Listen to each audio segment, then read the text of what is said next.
Gulliver's Travels, supplementary reader.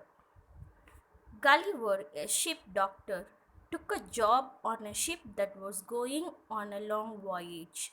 The voyage started well, but soon things changed dramatically. The ship got caught in a violent storm and was thrown off course. Then it hit a rock and broke up completely.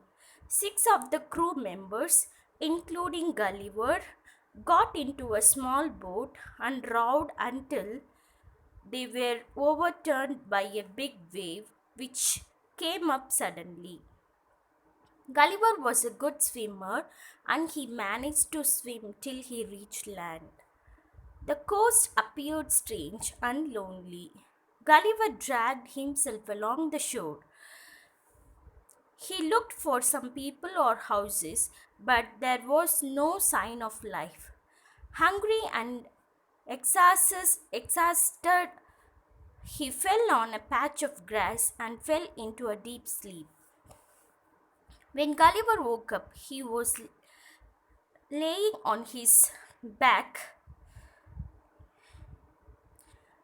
and the sun was in his face. When he tried to get up, he found himself unable to sit up or move at all. Terrified and puzzled, he tried to turn his head. He found his arms and legs were securely tied with slender strings on each side and attached to pegs fixed on the ground. His hair, which was long and thick, was similarly tied down. He felt something moving along his body almost up to his chin. To his surprise, he saw a human being not 6 inches high, with a bow and arrow in his hands, and a quiver at his back. Gulliver later learned that these creatures were called Lilliputians. Started by this sight, Gulliver cried out and soon managed to free his left arm. The frightened Lilliputians fired dozens of tiny arrows into his hand, face, and body until he once again lay down calmly. The Lilliputians then built a stage to Gulliver's body until he once again lay down calmly. The Lilliputian then built a stage to Gulliver's side that was about a foot and a half tall, upon which an obviously important person stood and made a 10-minute speech to Gulliver in a language he could not understand. By now, Gulliver was really hungry, with gestures and signaled to the little people that he wanted food and drink. The Lilliputians first got Gulliver to promise to behave himself and then promised to get him some food. Then soon brought baskets of meat and several loaves of bread, which he ate three at a time because they were so tiny. The Lilliputians also brought 2 barrels of drink, which he enjoyed even though the barrel were smaller than a glass. Gulliver was tempted as he lay on the ground to take up 50 of the small creatures in his hand and crush them, but he did not want to be pricked with arrows again, and he had promised to behave in exchange for good treatment. After he had eaten, Gulliver promptly fell asleep because his drink had a sleeping draught in it. They then set about transporting Gulliver to the capital. They used a large platform with 22 wheels pulled by dozens of 4.5-inch horses. They somehow managed to put him on the platform and dragged Gulliver down the road to the city. Suddenly, Gulliver woke up when the vehicle stopped. Two or three curious young Lilliputians wanted to see how Gulliver looked when asleep.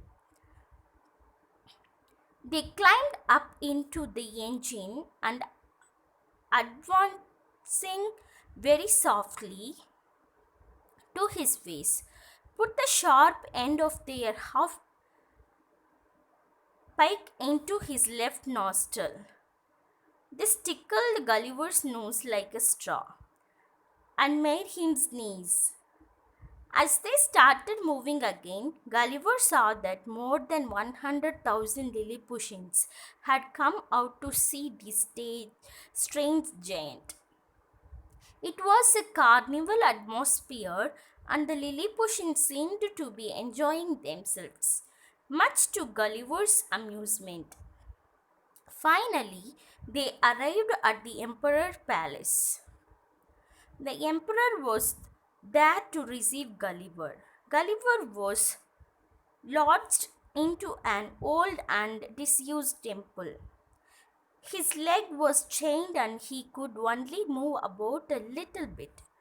After a few weeks, the Lilliputians and their emperor decided that he meant them no harm.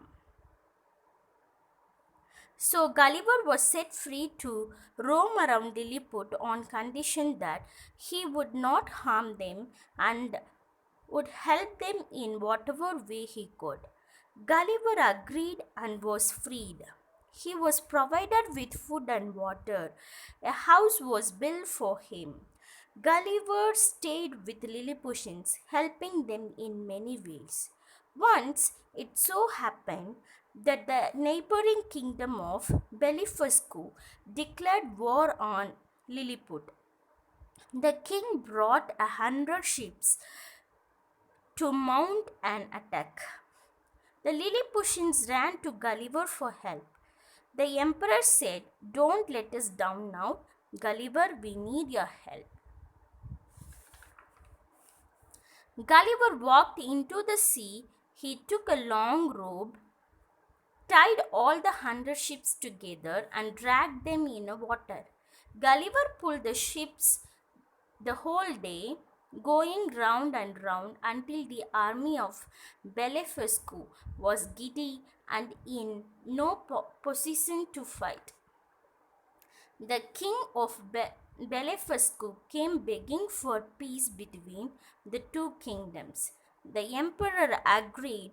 Gulliver was hailed as a hero and lived peacefully in Lilliput for many years.